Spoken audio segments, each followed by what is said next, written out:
Okay, so who remembers the old FT301s? I've got a few. Don't need a few, by the way. But just thought we'd run this one up. And yeah, it's actually running well. Just having a bit of a look at its power output. Actually fired it up on 15 metres and thought let's just see what she's doing. I was just receiving a signal before and I changed over the analyzer and I flicked back and he was gone. I thought, nah. Anyway, great old radio. Nice big heatsink on the back for their 100 watt PAs. And they do every bit of 100 watts, these old girls. They had a pair of, 22 somethings. Yeah, okay, that's getting a bit old for me. Can't remember. But yeah, they were a pair of MRF looking style transistors, but I'm sure they were a 2SC something. But anyway, 3300s or anyway, someone will put a comment in the comments file, I'm sure, and remind me. Anyway, just having a bit of a look at the output on this one, and she fired up really nicely. I just had a quick look and had a look and went, oh, test 1, 2, 3, 4, 5. Hello, test. Oh, what do we got? 1, 2, 3, 4, 5. So we're getting that peaking 101 watts out of this thing. Really nice front, really nice cases on this one. I was gonna keep an analog and a digital, but we just haven't got the room.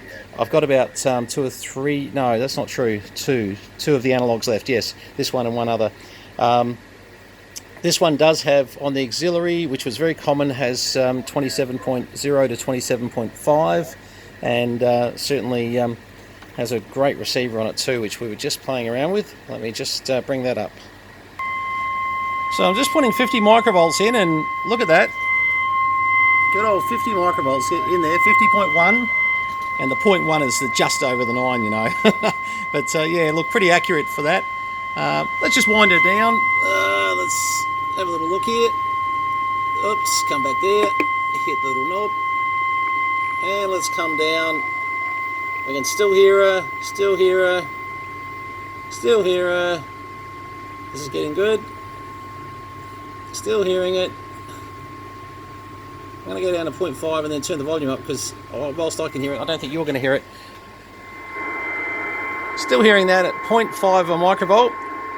We may be able to tweak it just a tad there, just on the tune control. And but yeah, no, hearing very well. And look, they were great radios. The 301, I've got an entire lineup with the Crow and the tuner and matching power supply with the clock, and maybe we turn that noise off, go with the TX test, just so that we're not bothering that so much. But yeah, look, these were great. They just went everywhere and did all bands beautifully.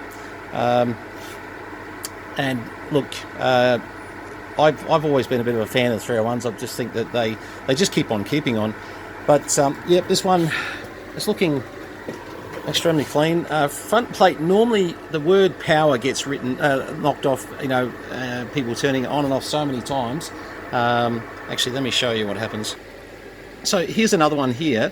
As you can see, the word power, noise blinker, mark, all the switches that have been used a fair bit, they start to sort of wear in those areas, and you kind of really wonder how, because you don't, it's not like you run your finger in there when you flick the switch up, but obviously oils and stuff on fingers, that happens.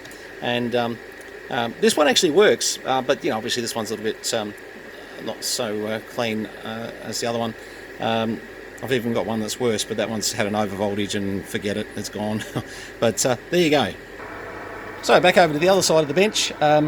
This one has a matching Yaesu mic, which is the one that came out with back in about 1652 or something, 1980s, and yeah, that'd be right, 80s. So to think about that. Comes with its DC power cord. Now you can get the matching supplies. Once again, you can get the matching VFO, external VFO, matching speaker, matching what else? I'm trying to think. ATU, and that was the high power ATU too. They're quite a good ATU. And I'm missing something. Well, there were two power supplies. One had a clock in it, the other one didn't. So the FP301. So you can get one of the other. Let me just turn that down a bit. Actually, I just wouldn't mind checking to see if we can see anything on air. Why not? Completely the wrong antenna, but I'm just on 40 meters and. Normal routine stuff. Okay, I'm going to let you go. I will go eat something for dinner and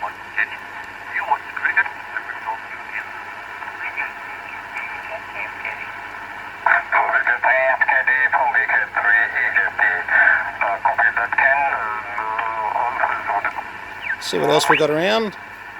Anything else sort of floating around on 40? This antenna's really wrong for it.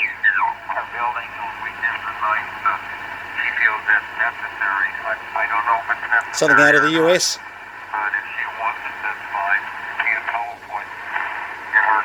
See how we can peak up the receiver? That tune control is also peaking up your transmit at the same time, of course. Yeah, look, you know what, it's hearing a bit, which is good because I would have expected to hear much on this antenna, but FT8. By the way, if you're looking for a radio for FT8, this is not it. This is probably not it. But anyway, if you are looking for an FT301, well, you know, maybe it is.